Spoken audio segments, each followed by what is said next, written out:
За гişүүдтэй өдрөм төргий. Тэгээ энэ хуулийн төслийг хилцхийг дэмжихгүй гэж хэлж болж чадахгүй.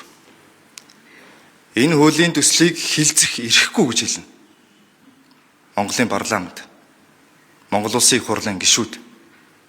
Яагаад гэвэл 800 жилийн тэртегээс Улбаатан их эзэн Чингис хааны их хуралдаан зарчим бүгдээрээ хэлэлцвэл буруугүй бүлөө өсөр байгаа бол хэрэггүй гэдэг энэ ухаан, мэрэгүү ухаан өнөөдрийн парламентын арчлаар дэлхийн нийтээр хэрэгжиж байгаа. Монгол улсын үндсэн хуулиар улсын их хурл бол ард түмнээс шууд их сурвалжтай буюу ард иргэдэн төлөөллөөрөө дамжуулж төрөө барьдаг. Энэ ард иргэдээс төрийг нь булааж авах гэж байгаа энэ үйлдэлийг хилэлт батлах нь битгий хэл, хилэлцэх нь өөрөө нүгэл гэж би үзэж байгаа. Нүгэл. Хувь зайны эрх, тийм эрх биднэрт байхгүй. Монголын парламент өнөөдөр биднээр эхлэегүй. Монголын парламент өнөөдөр биднээр дуусах гээгүй. Цаашаа 100 жил үргэлжилнэ. Мянган жил үргэлжилнэ. Өнөөдөр энэ их хурлын гишүүд зөвхөн энэ 4 жилийн эдлээд яваад өгөх хонцын сэтгэлээр хандах эрх байхгүй.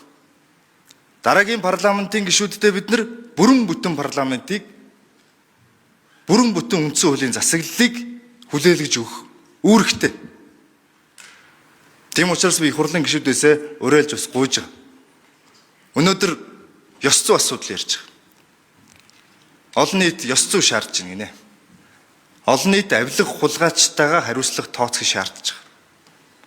Өнөөдөр аль их хурлын гишүүнтэй авилга хулгай асуудал яриад байгаа.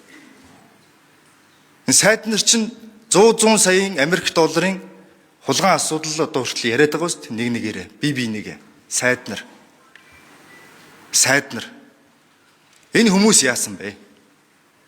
Монгол улсад энэ хуульд хэрэгжүүлдэг, сахиулдаг, мөрддөг энэ албад нь хайцсан бэ? Яагаад сайд нар хэрэг яриад байгаа юм бэ? Өнөөдөр Монгол улсад 40 төгөлдөр хуулиараа байж байгаа шүү дээ. Прокурор нь оруулж ирлээ, хэрэгт шалгах гэсэн юм а төдгөлзүүлээд өгөөч гэдэг. Төдгөлзүүлэл явуулдаг. Инх амгалан прокурор яг энд сууж агаад Монголын төрөөс энэ парламентын танхимаас ёс зүй шудраг ос чиг эхлэх ёстой маа гэж загнаас уучсан. Өнөөдөр хайцсан бэ? Яагаад оруулж ирэхгүй байна вэ? Оруулж ирэхгүй хэрэг нь олдохгүй бол хүнийг нь гаргаж ирж агаад энэ таалагдахгүй байна. Энэний хэлсэн үг таалагдахгүй байна. Энэ чуулгандаа орж ирэхгүй байна гэж хэлээд ард түмнөөс мандат аваад сонгогдоод ороод ирсэн хүний парламентын танхимаас хөөж гаргах хуулийг хэдүүлээ болохгүй гэдээ яриа сууж байгаа юм. Тэгэхээр харамсалтай гэж хэлэхээс илүү харамсалтай байна. Одоо байгаа хуулийг хэрэгжүүлээд хууль сахиулаад хуулийг нь мөрдүүлээд явах бүрэн боломж байх. Заавал шин зүйл гаргаж ирж, шин хууль гаргаж ирж өш онцонгоо авдаг энэ одоо юу болж байгаа юм бэ?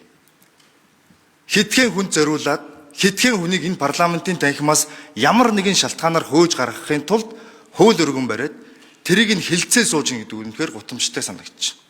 Дэндүү өндөр төлбөртэй зодооныг Монгол ардын намынхан хийж ноёноос авахуулаад. Дэндүү өндөр төлбөртэй.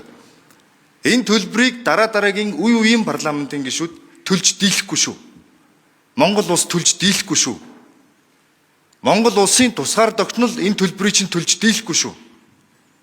Тэм учраас өнөөдөр санал өгөх гишүүдийг манай Монголын ард түмэн харж аваа түүхэнд бичиж үлдээх хэрэгтэй. Баярлалаа.